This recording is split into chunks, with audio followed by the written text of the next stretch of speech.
Hi, everyone. Welcome to the podcast. This week we have Haley Herridge with us. She is a food and lifestyle content creator and also a winner on the show Netflix Easy Bake Battle. Welcome, Haley. Hi, Rachel. So happy to be here. Thank you. Yeah, thanks for joining us. I am so excited to talk about your journey with your career, with food, being on a Netflix show, and then what you're up to these days. So you have a lot going on. You are very busy. You have three kiddos, twins, and then a Yeah, girl. twins and a 3-year-old. Yeah. Okay. And I think one thing that stood out, I reached out to see if you'd want to do an interview because watching you on the show, and then I've been following you since the show and see the content that you create. And I felt like something that you really brought to both the show and I think to the content that you bring is you bring a lot of heart. Like I remember you weren't afraid to express how you felt or to show emotion or to just be real about what life is like. Is that something that you've intentionally done or has that just always been part of who you are? I think that's just part of who I am. A lot of it just goes back to I have a wonderful family and I was just really raised by a lot of wonderful people, which is such a blessing. And that's just always kind of been part of who I am. Yeah. Yeah, that's Mhm. great. And so speaking of your family, you are from Arkansas. We're both from Arkansas. Yes. You're from Arkansas. Arkansas. Yes, Arkansans. And you told me like your whole life you loved cooking. This isn't something new. This is something that has always been a part of your world. So tell me more about what it was like as a kid, like cooking. Was your family involved in that? Did they support that? What did it look like? Yeah, so my family growing up, my mom, both of my grandmothers, my mom's mom, who lived in our town in South Arkansas, and then my dad's mom lived in Louisiana. So she had more of my dad's mom had more of like an Italian style of cooking. Ah, Elaine was her name. And then my mom's mom, Evelyn, had more of a Southern style of cooking. And kind of a mix of those two. I was around that growing up all of the time.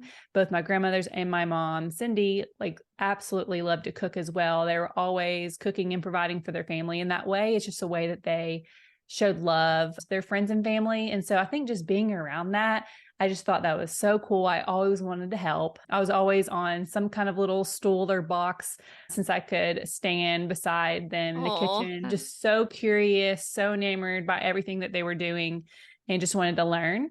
From the very beginning, I was always watching and learning from them and always asking to help. And it was so fun to me from the very beginning.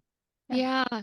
And what you said, they were using food as a way to show their love. I'm like, yeah, I think that's what came through with you. Like, you can tell that when you cook, it really is a way to express love for the people in your life, which I think is really beautiful, especially in a world where we're all just so busy and sometimes don't make the time, don't have the time to sit down and have a meal that's so beautiful.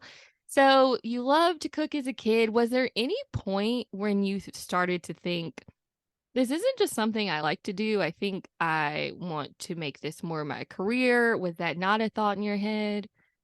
So, whenever I don't exactly remember how old, but I was still in my parents' household. So, it was like before college, probably definitely before like high school. I just remember being a young kid, always loving to watch like Food Network, any cooking show, because my mom had that on a lot since she loved to cook. Like, she had like back in the day, I feel like a lot more people had like those tiny TVs in their Yeah. kitchen, like on the counter. And so when my mom would cook, she would have on these cooking shows and she would watch as she was like cutting up stuff. I remember loving to watch those with her. She also had a ton of cookbooks, and that was like my form of liking to read was just looking through Yeah. cookbooks. And so from a young age, I remember always thinking like, I want to be on Food Network. I want to be on one of these cooking shows and have a cooking show. And so that was always like when someone asks you, what do you want to be when you grow up? Yeah. Uh-huh. My answer was always, I want to be like on a cooking show. I want to be a cooking star on TV. Oh. So that was always my answer. Yeah. Did you have a favorite cooking show or favorite chef? Oh man, I feel like it really changed throughout all the years, like back in early times, like Rachel Ray and I still love Ina Garten. I don't know, several different ones. Yeah. Yeah.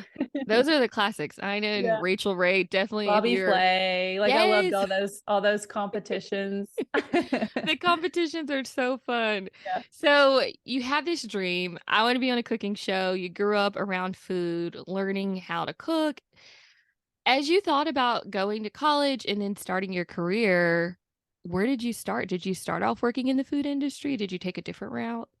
Yeah. So whenever I went to college, I actually did not know what to major in. So I decided to do nursing, which the reason I chose that is because a lot of my family, they're in the medical background. And so I was like, Hmm. yeah, sure. I guess that's what I'm meant to do. And so a semester in, I knew I was not in the right field. I was like, this is not me. I need to do something creative, something hands on. So I decided to switch to public relations in the communications department.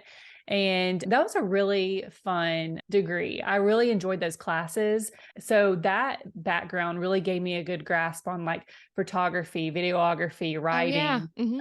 editing, like a lot of the things that I use today through social media and my blog. I really think a lot of it does go back to since I did major in PR. So I majored in PR. And then when I graduated college, I probably had like I say 10 jobs. It wasn't 10 jobs, but it feels like it sometimes I had so many different jobs. So I was just trying to figure out what exactly it is that like, brought me a lot of joy and that I was really just naturally good at. So I went through a lot of different things. One of my first jobs, it was only for a couple of months. It was doing a ton of random stuff for like the local Chick-fil-A.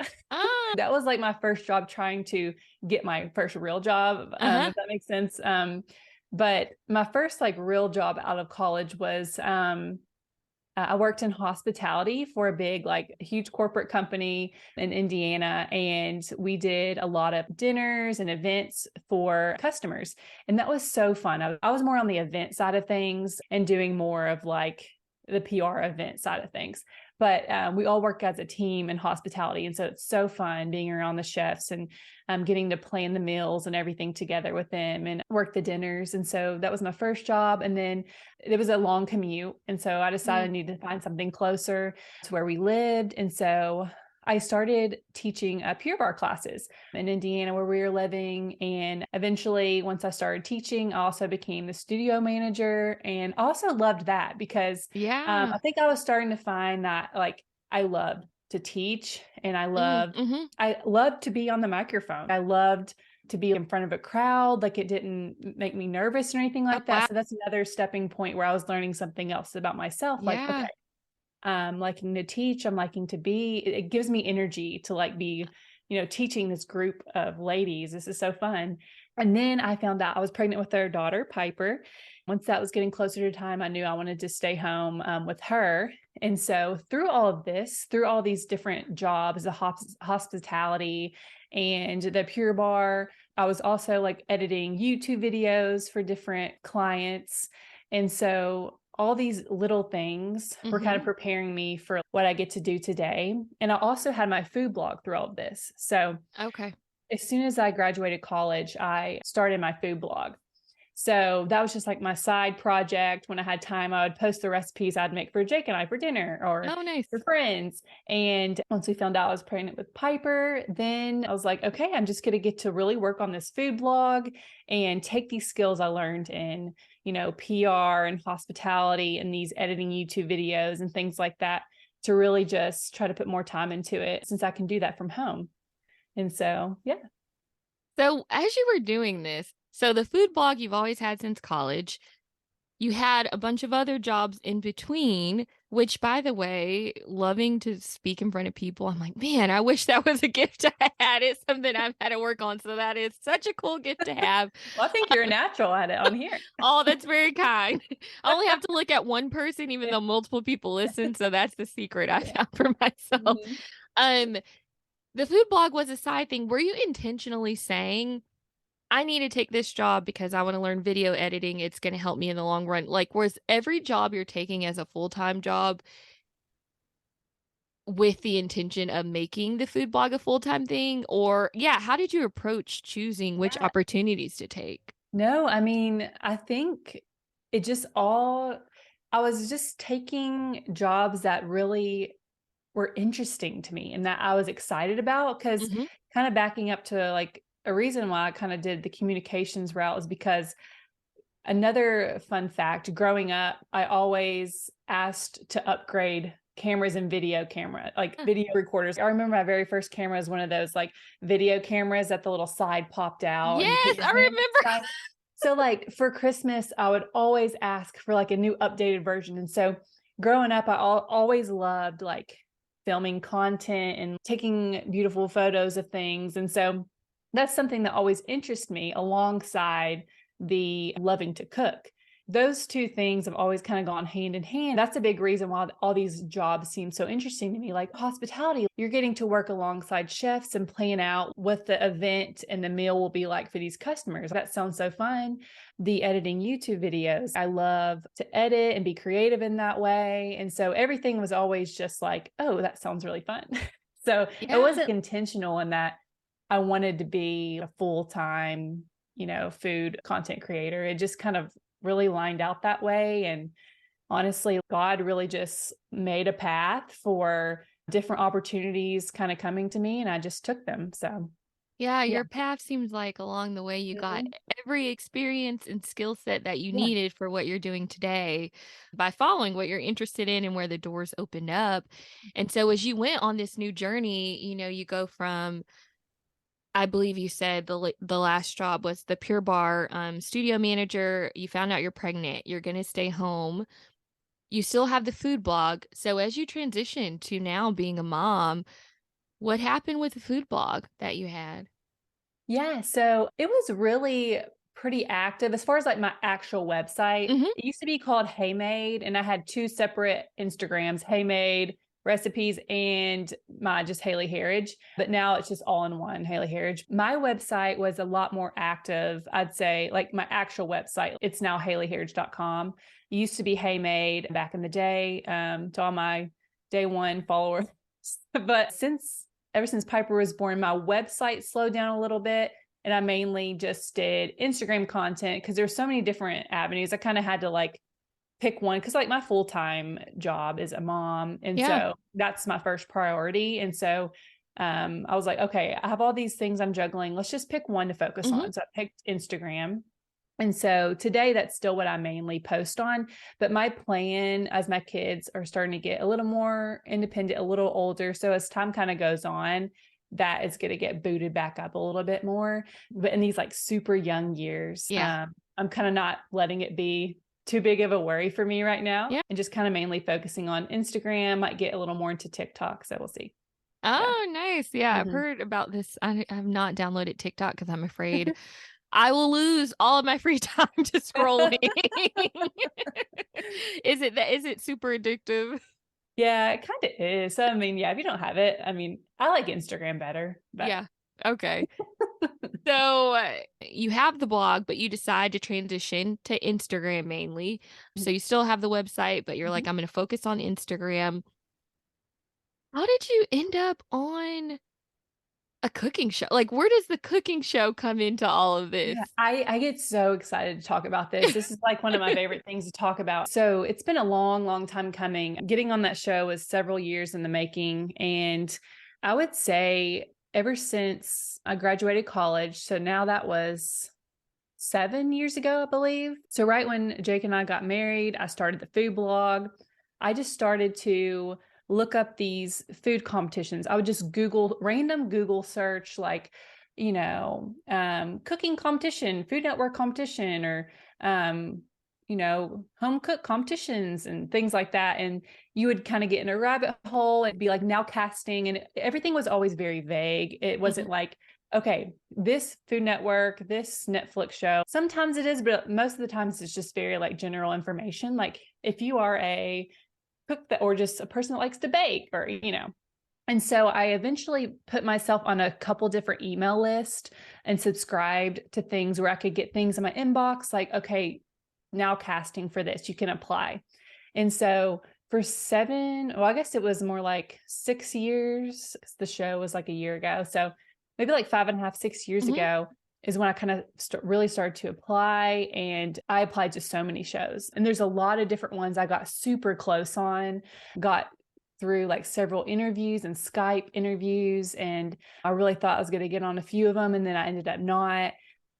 But I just never stopped applying. Like I didn't let that be a roadblock of like, okay, I'm not good enough. I'm like, maybe it's just not time. It's not the right timing. And through these years of keeping, I was still applying. I think really the time helped me because I was able to build my resume, like perfect my craft a little more, become a little bit more confident in who I was as a cook and a person and a mom. And I think that really helped. It's all in God's timing. And I think that is why it took me so long Yeah. because a lot of those shows might not have been the perfect, fit. And I really think that Easy Bake Battle, when I did get on that show and it was official, like I almost couldn't believe it. Like I was like, I've been applying to these things for so long. And I remember Yeah.